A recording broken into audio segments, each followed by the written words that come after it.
बीजक सद्ग्रंथ प्रथम प्रकरण रमैनी 51 में सद्गुरुदेव कहते हैं, जाकर नाम कहू अरे भाई, ताकर काह रमैनी गाई। कहें तात पर एक ऐसा, जस पंथी बोहित चढ़ बैसा। है कछु रहन गहन की बाता, बैठा रहे चला पुन जाता। रहे बदन नहीं स्वांग सुभाऊ, मन स्थिर नहीं बोले काऊ। साखी तन राता मन जात है, मन राता तन जाय। और तन मन एक होए रहे, तब हंस कबीर कहाए। संत सम्राट सदगुरु कबीर साहब कहते हैं, हे भाई, जिसका नाम ही कथन में नहीं आता, उसकी क्या कथा कीर्तन एवं वंदना करते हो।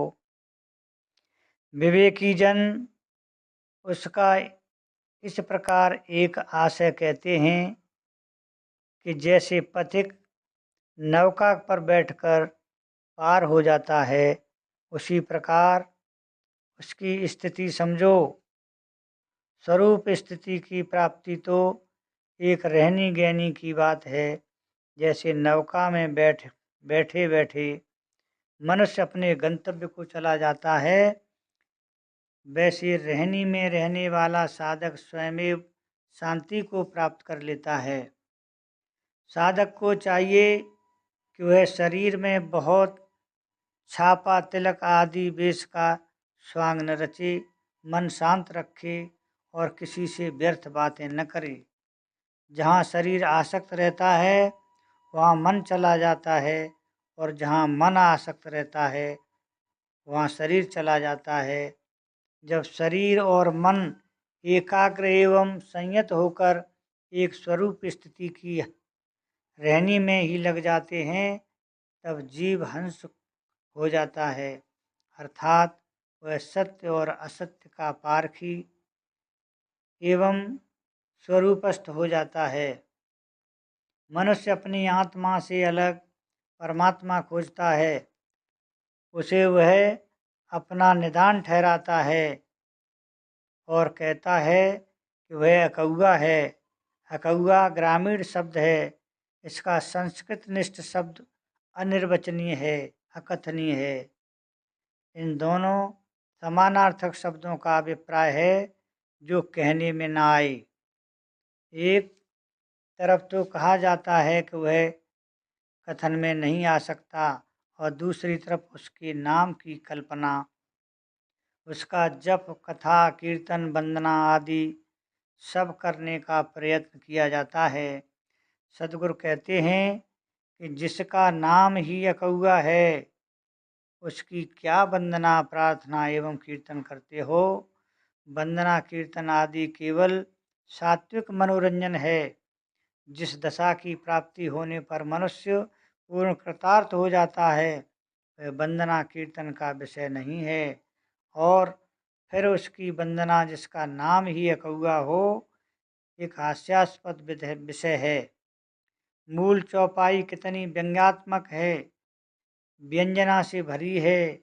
जाकर नाम अकौआ रे भाई, ताकर काह रमैनी गाई। परमात्मा, भगवान, मोक्ष, निर्वाण आदि सारे शब्दों का एक ही तात्पर्य है, दुखों से अत्यंत छुटकारा। और यह रहनी गहनी की बात है। रहनी का अर्थ है पवित्र आचरण में रहना, और अंततः मन का स्थिर हो जाना।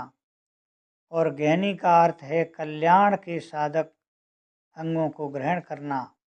इस प्रकार रहनी गहनी जोड़वा शब्द प्राय एक ही शब्द को प्रकट करते हैं। गहनी पकड़ है और रहनी आचरण है।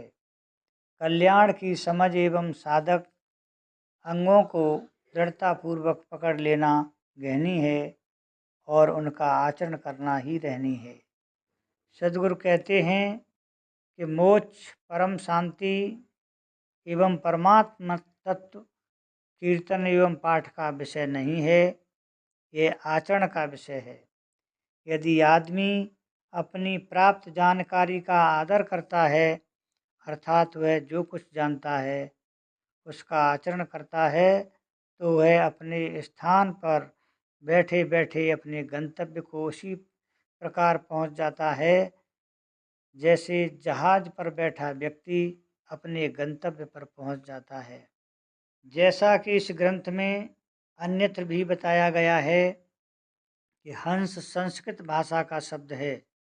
इसमें दो पद हैं, अहम सह, अ तथा विसर्ग लुप्त होकर हंस शब्द बन गया है। इसका अर्थ होता है मैं वह, अर्थात मैं वही हूँ जिसे मैं परमात्मा, ब्रह्म, राम, खुदा, अल्लाह, मोक्ष, निर्वाण आदि शब्दों को आधार में खोज रहा हूँ। शब्द तो सारे कृत्रिम हैं, किंतु मैं उनका कर्ता अकृत्रिम हूँ। इस रामायणी में मुख्य 4 बातें बताई गई हैं।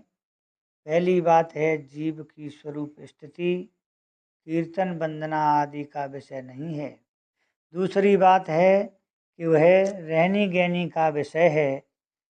तीसरी बात है कि साधक को अपना वेश बहुत विलक्षण नहीं बनाना चाहिए। और चौथी बात है जिसने अपने तन और मन पर विजय पाई है, उसी ने हंसत्व पाया है। वही असार और परख कर त्याग देता है, अपने स्वरूप में स्थित हो जाता है जो सार एवं सत्य है।